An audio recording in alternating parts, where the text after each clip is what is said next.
Forgotten your Klarna username or password and can't get into your account? In this video, I'll guide you through the simple process of recovering your login credentials. Welcome back to Guide with Samuel. Losing your login info happens to the best of us. Thankfully, Klarna has a straightforward recovery system. On the Klarna login screen, tap on Forgot Your Password or Trouble Logging In. You'll be asked to enter the email address associated with your Klarna account. Check your email inbox for a message from Klarna with a password reset link. Click the link, which will take you to a page to create a new, strong password.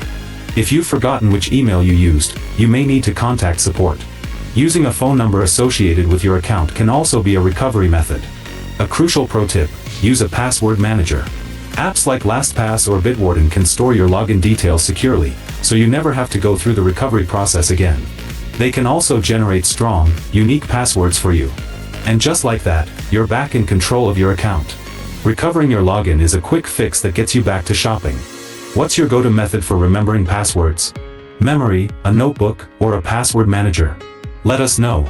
For a fresh start, subscribe for our next video on how to reset your Klarna password. Thanks for watching.